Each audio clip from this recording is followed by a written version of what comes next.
Alright. The name is Dale, doing the album review for the new Casual, Big Head Science. This album review is done on behalf of Audio Liquor Mag, Audio Liquor Magazine. I'm going to start off by saying I hope you folks are keeping as safe as possible in this pandemic. I have to say 2020 has been real shitty so far, and we only halfway through it. I can honestly say that 2020 has been the worst year in my lifetime. Not for me personally, but for the United States on the whole in general. And I believe I can say that without engaging in hyperbole or being a prisoner of the moment. It's been a real fucked up year so far. So with that being said, I haven't done a review in a long time. Casual has had a very unique career. His first album dropped in 1994, and it was called Fear Itself. So Casual has been in the business for over 25 years, but yet a lot of people still don't know about him. Even people from my era who grew up listening to 90s hip hop don't know about him. But he has put out a lot of material, which I didn't even realize until I did a little research before doing this review. And he started off with the Hieroglyphics crew, and he's still a part of that clique, that crew. And that crew was like a group of different MCs and producers. You have Dale the Funky Homo Sapien, who's actually the cousin of Ice Cube. That's a little FYI for you folks watching. Then you got this 4-man MC group called Souls of Mischief. And within that group you have Festo, A+, OPO, Tajay. Then you have a solo artist by the name of Pep Love. Then you have a producer slash manager, Domino. Then you have this group called Extra Prolific that's no longer part of the crew for whatever reason. I don't know why. They dropped one album that I know of and I never heard from them again. Then something that folks might not be aware of, Mahershala Ali, the actor, the one who won an Oscar for the Best Supporting Actor for Green Book, he used to rap. If you didn't know that, and I believe he used to roll with Hieroglyphics. In fact, he has a video where he has a song that features Casual, Planet Asia, and Keith Murray. So you can go on YouTube and check that out. I don't recall the name of the song. So that's another little tidbit, little FYI for you.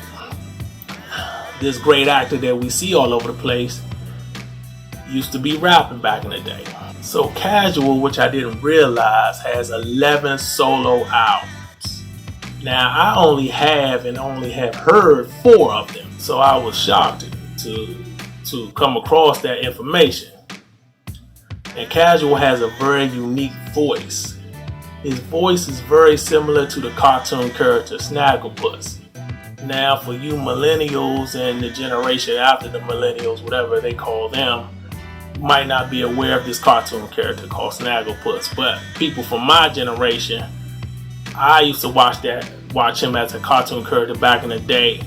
And his voice is very similar to his, and not in a silly, joking way, in a very smooth, slick way like Snagglepuss did back in the day.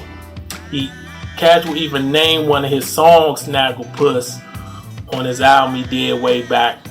I think the name of the album was called You Think You Raw, and he has an actual song called Snagglepuss.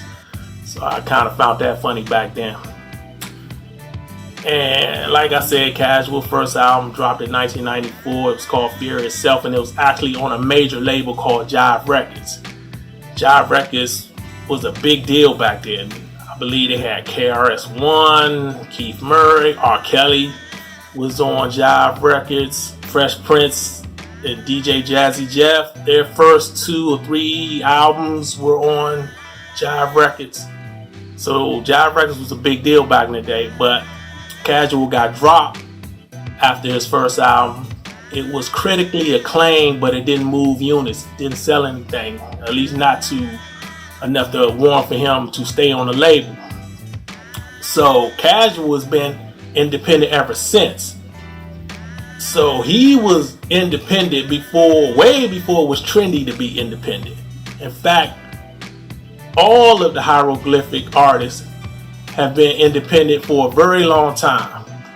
I think pretty much all of them went independent after their first album, with the exception of Dale, because I believe Dale the Funky Homo Sapien went independent after his second solo album, because he was the first one to actually get signed to a major label out of the clique. And also, yeah, Pep Love never had a chance to be on a major, because by the time it was, when it was time for him to come out, they had already went on his independent run. So they are the true definition of independent artists, because they've been doing the independent thing since like the 90s, late 90s. So I'm going to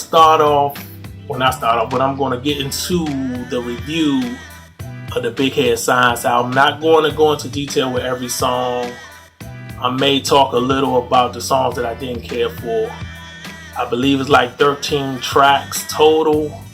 The first track is called On They Head. Dig the horns on this joint. Braggadocious. Casual is good at talking shit. Pretty much the content on this whole album is him talking shit, bragging. Things of that nature. So you have a second track called Layer Player. A nice girl joint. Laid back music. It's short, like a little over 2 minutes and some change. Kind of an odd placement for this song, but I dig it regardless. Then you have a third track called The Gift of Science, which features Festo, Planet Asia, Tri-State, Ghostface Killah, and Killah Priest. This is a hell of a lineup. Straight spitters on this track. I believe this is the same sample that Apollo Brown uses for Ras Kass song Blasphemy. If you're not aware of that song, Apollo Brown and Ras Kass did an album together some years ago, and that song that's a banging ass song. But whoever produced this track for Casual freaked it different. He had another track called The Barcode, Bars Upon Bars. He's on some battle rap shit. Another nice track. And you got a track called Tell Me What's Shaking. Money Talk. The production is nice with the horns. You got another track called The King's Table, which is a pretty good song. I dig it. And you got another track called High Pressure Content, featuring Tajay and Festo. Dig the hook. Really dig the production. It has an odd but West Coast flavor, feel to it, vibe to it. I really dig it. Then you have another track called Never Say It to Us.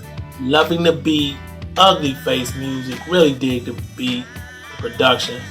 Then you got another track called Good Game. Another track called Good Game. This had to grow on me a little, but I dig it now. The hook is catchy. It's a nice way to end the album. There were only 3 songs that I didn't care for. You had one track which was called Dance with the Gun, featuring Ras Kass. I did not like the hook. I thought the hook was very corny. It pretty much brings down the whole song. Other than that, it would be a great song, but I just can't get with that hook. And then you got another track called Let's Go Camping, which I think is just bad. It feels very out of place. It's a real weak attempt at a commercial song. At this point, I don't know why he would even reach to get commercial play or make a commercial sounding song. Maybe he wasn't, but either way, I didn't like it. So, but other than that, it's an overall solid project, very solid project. I would give it a B. So I do recommend you stream it, download it, do what you do to get your music. And I'm done. I'm out of here. I'm finished. There you have it.